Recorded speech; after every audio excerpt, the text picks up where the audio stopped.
Hi, my name's Aaron Smith, and these are some of my thoughts on my philosophy of ministry.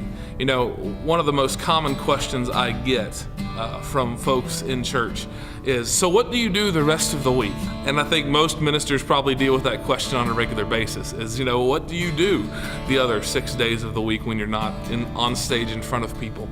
One of my favorite passages of scripture is Isaiah chapter 62, verse 10, which says this. It says, go through the gates, pass through the gates, remove the stones, build up the highway, make the way straight, and raise a banner for the nations. Now, why would we even prepare the way? Why would God ask the priest, instead of doing what we would consider to be their job, he says, what I want you to do is I want you to go make the way straight. What that is removing the distractions. Now, whether it be in music, whether it be the sermon that's being prepared, what we do during the week makes sure that people can interact with God without having to stumble across the distractions of the day. Misspelled words on the screen, badly placed puns in sermons, or poor transitions for worship teams. All of these things are distractions that keep people's eyes from being where they should be, which is on God. One of my favorite stories in the Bible is the prodigal son, this picture of the father and the son at the end of the story, the father running towards the son. Could you imagine how the story would be different if there were rocks on the ground, potholes? The father would have fallen flat on his face. He's all bloody by the time he gets to his son. That's the same picture, unfortunately, on any given Sunday we have in our churches as we guide people in worship, as we prepare. The easy step is to walk away and say, all right, we're going to sing Come Thou Fount of Every Blessing. Our church has sung it 100 times. I remember one time sitting in a church service that I was visiting, and we sang Come Thou Fount of Every Blessing, which is one of my favorite hymns. And I remember sitting there and we get to verse 2, here I raised my Ebenezer, and suddenly realized that I've sung the song 100 times and have no idea what Ebenezer even means. A.W. Tozer put it this way. He said, Christians don't just tell lies. He says they go to church and they sing them.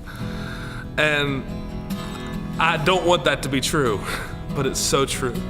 We sing the words because we're told to. We've done it all of our lives. When we go from that mentality of saying it's all about what's in front of people as opposed to how much can we do to remove the stones, to make sure that people can get from where they are to the presence of God as quickly as possible.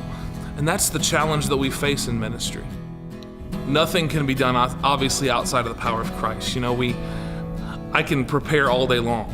I can know the songs front and back. I can know all the transitions perfectly. We can prepare sermons, but if we don't truly interact with the living God, if we don't truly spend time with Him, then all of our preparation will be in vain.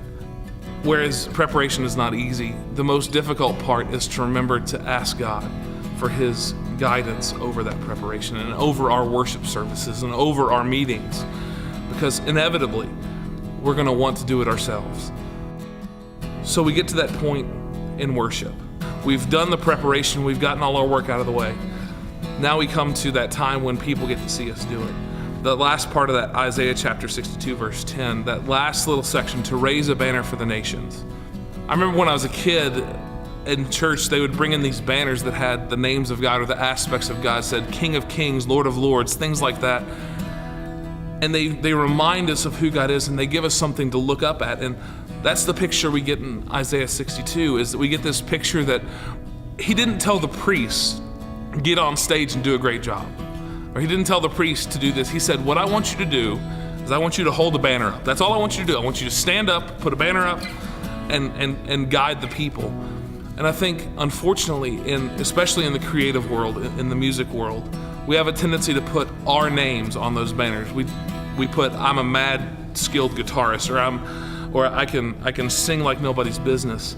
We put these things on our banners instead of putting on our banners, our God saves, He reigns, He is all-powerful.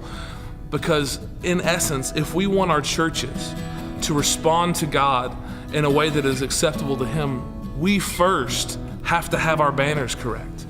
We spend time preparing to bring people to God's presence. And I want to be very clear. We cannot bring people into the presence of God. That is not our job. Our job is to bring people to His presence. But what we can do is we can hold our banners high and say, our God is worthy of worship. Our God saves. Our God is mighty, holy, fill in the blank. But that all comes from the banners that we hold up, the songs that we sing, the worship, the message that is brought, all point to a God that is worthy of all of our praise. So really, when it comes down to it, we have to ask ourselves, what's on our banners? What's on your banner? Is your name on your banner? Far too often it's on mine.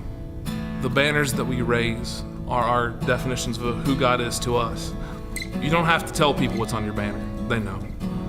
But if you put your time in preparation, you raise your banner high, God will be glorified.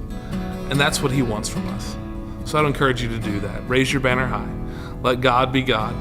And take your place amongst the worshipers, because it's a great opportunity to minister through his worship and who he is.